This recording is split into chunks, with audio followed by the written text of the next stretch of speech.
Okay mga Lods, time na siguro para buksan namin ang aming alkansya kung saan magwa 1 year na po. 1 month na lang. 1 month na lang to bago mag 1 year. Sinimula namin to nung January. Ngayon December 30 na. So December 30 na. So isang buwan lang bago mag 1 year. So time na siguro para buksan namin. So ito, nakakapit po siya dito sa may poste. So ati po siyang yan. Yan. Ito oh.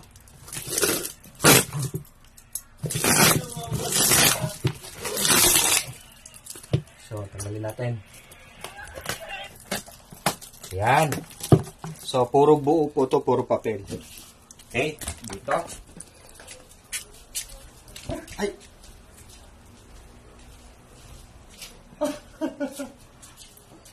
So ito, tutok ito. So ito po yung bilog. Dito ko po nilulusot yung perang papel. So ito po. Ito. Okay, mga Lods. Sana ganito rin ang gawin nyo sa susunod na taon. So, atin ang Derek.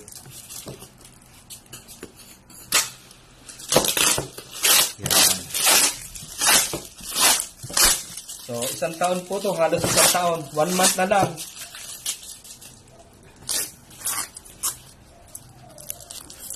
Ito na, ito na, ito.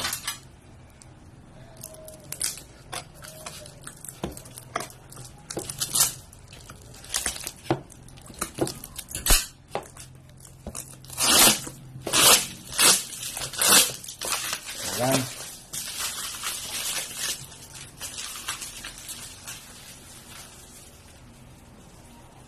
Ating pupunasan at ang dumi na.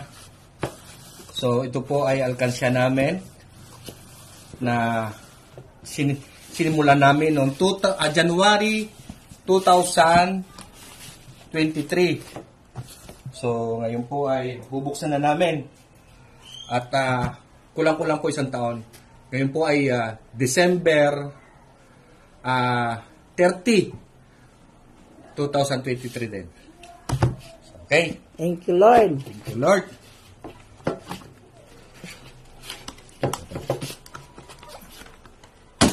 Yan. So, yan. Yan po siya. Yan po.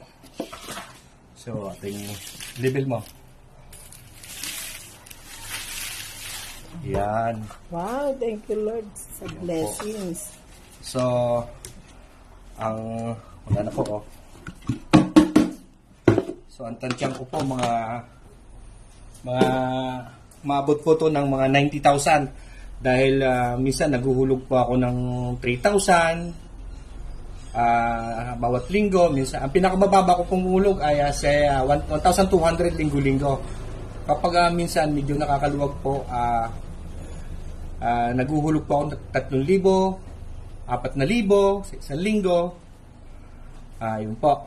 So, ito po, maraming salamat sa unang-una sa Panginoon at nakaipon po kami ng ganito. Wala pong karamdaman or mga anumang sakit na dumapo sa amin upang dahilan upang ito ay mabuksan namin sa loob ng isang taon. So, salamat po sa Panginoon sapagkat pinagkalaban niya kami ng ganito. So, thank you, Lord. Una sa lahat, thank you, Lord. Hallelujah.